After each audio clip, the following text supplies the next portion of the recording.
Gros coup de pression sur les marchés avec ce variant en Afrique du Sud. Est-ce que pour autant tout est remis en question? Toutes ces tendances de fond haussières sur l'ensemble des marchés, c'est tout à zéro, faut tout refaire? Ou est-ce qu'au contraire, c'est le moment de revenir à l'achat en saisissant l'opportunité, parce que ça faisait quand même quasiment 2 mois qu'on n'avait eu absolument aucun repli. Allez, on va faire l'état de la situation aujourd'hui sur les marchés.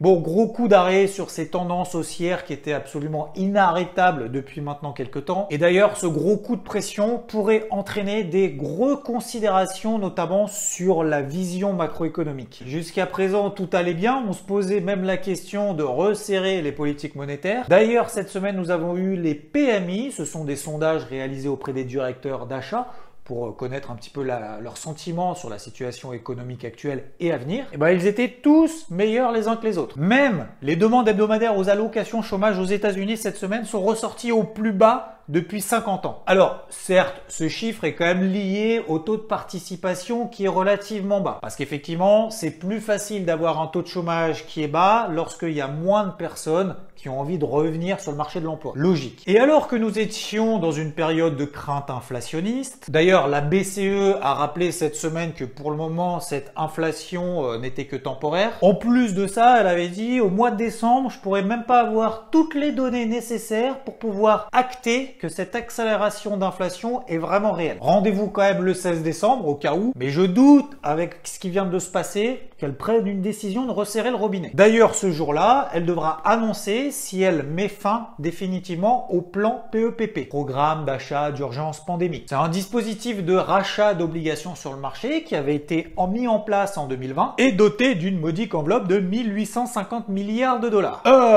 D'euros. C'est la BCE, autant pour moi. Alors pour autant, elle a quand même déjà prévenu, elle garde la possibilité d'utiliser d'autres outils si besoin était. Disons donc que ces craintes inflationnistes sont un peu remises à plus tard maintenant. D'ailleurs, ça se voit sur le taux à 10 ans aux États-Unis, qui aussi entraîne du coup une baisse du rendement en Allemagne et en France notamment. Je crois que c'est notre petit moment pédagogique.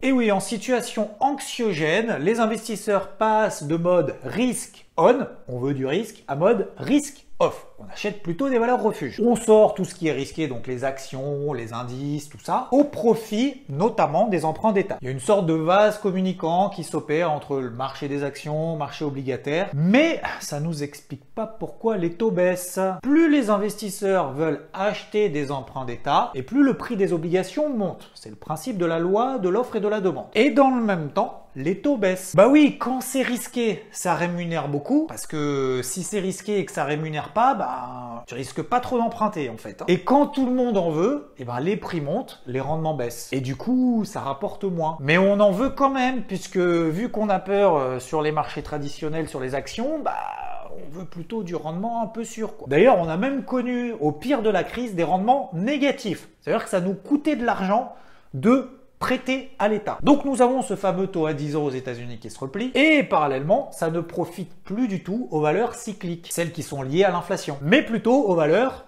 refuges. Et quel a été l'un des principaux refuges lors du pire du Covid? C'est toutes les valeurs stay at home, toutes les valeurs technologiques. Mais au-delà du stay at home, en fait, vu que les rendements baissent, elles ont l'opportunité d'investir à moindre frais et du coup continuer leur croissance. Preuve en est avec le Nasdaq qui est toujours proche de ses records historiques alors qu'on est quand même dans une situation anxiogène.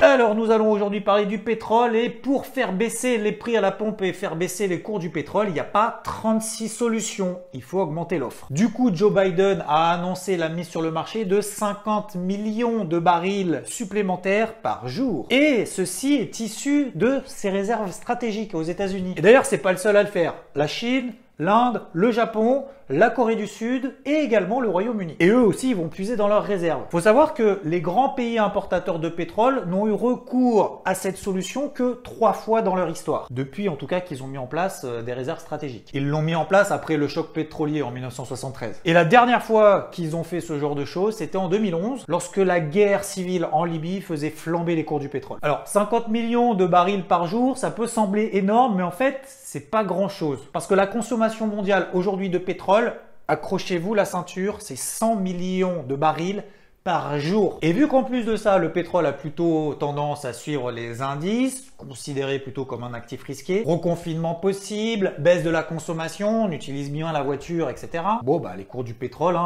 se sont fait démonter. Et en plus de ça, et comme je le répète souvent, sur le pétrole, quand ça part, ça fait pas semblant.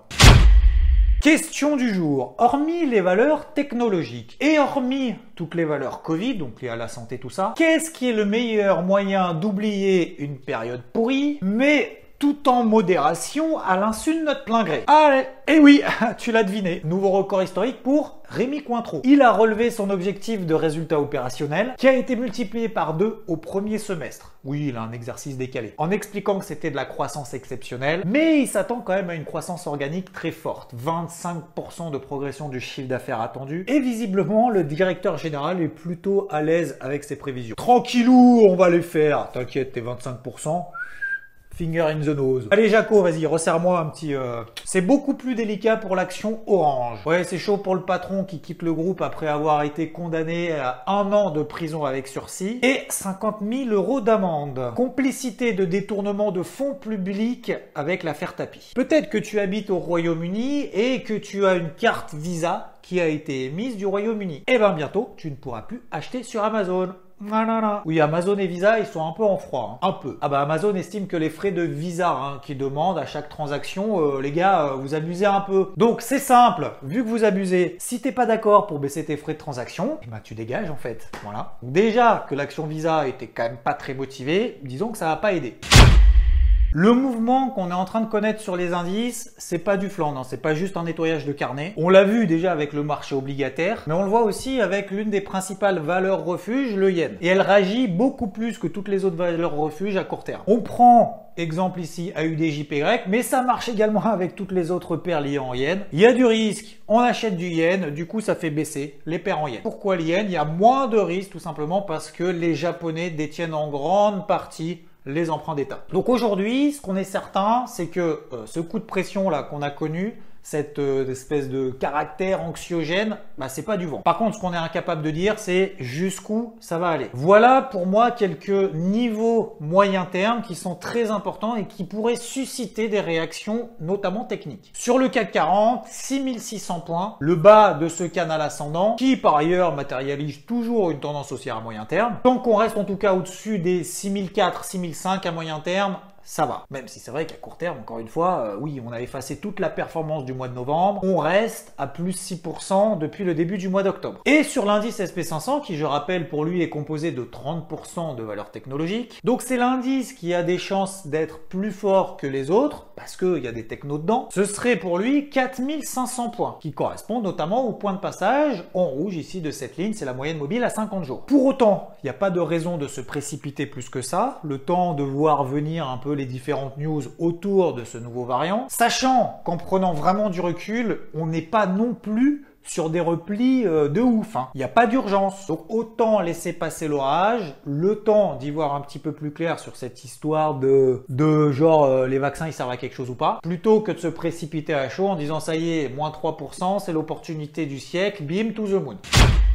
Cette situation anxiogène se répercute sur le marché des cryptos, mais je trouve quand même de manière moins intense. Alors, toute chose étant relative, bien évidemment. On ne peut pas comparer un moins 10 sur une crypto et un moins 3 sur un SP500. La capitalisation totale, certes, ne monte plus, mais en même temps, on n'est pas dans des retournements de tendance moyen terme. On est toujours en train d'osciller entre 2500 et 2600 milliards de dollars. Ça veut dire donc qu'il y a toujours des cryptos qui surperforment, d'autres qui sous-performent, des plus fortes et des plus faibles. Et là aussi, c'est pas une nouveauté. On sait très bien depuis 10 jours que sur le Bitcoin, il a quand même beaucoup de mal. On est sous pression baissière à court terme, pas à moyen terme, mais à court terme, avec des plus hauts de plus en plus bas. Et à chaque fois qu'on essaye de rebondir, bim, il se prend une dans la tronche. On est d'ailleurs repassé en dessous de cette zone support des 58 000, 60 000 dollars et faudra très rapidement repasser au-dessus, histoire de sortir la tête de l'eau. Le secteur métaverse, et on en a parlé mercredi d'ailleurs dans cette vidéo, et vous l'avez accueilli de manière assez folle, et ben c'est le secteur qui tient le mieux. Encore, même si on est sur des ATH, sur des records historiques. Et oui, c'est le secteur sur lequel les investisseurs se sont rués, mais pour le moment, ils ne lâchent rien. À l'inverse des plus faibles qui enfoncent encore un petit peu plus le clou. Ah oui, elles sont faibles, elles testent des supports, et vu que c'est pas les trucs privilégiés, bah plutôt que de les tenir, autant lâcher la purée. Et la troisième catégorie, ce sont les plus solides de l'année 2021. Celles qui ont bien performé, mais qui depuis un mois sont endormies. Eh ben, il y a peut-être des opportunités à saisir, hein, puisqu'on est en train de revenir sur ces bas de range daily. Ce sont des supports en tendance haussière, donc ça peut être des opportunités, mais encore une fois, avec modération, parce qu'on n'est pas sûr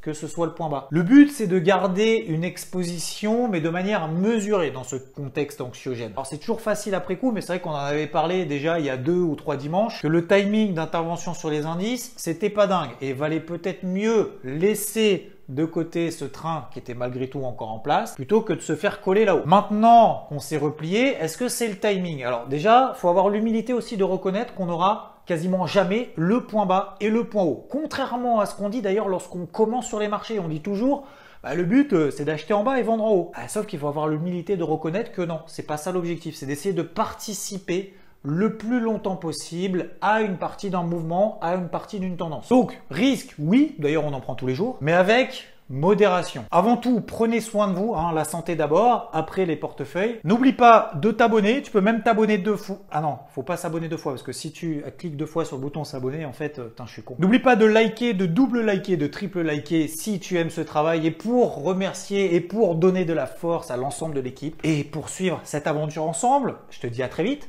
ciao!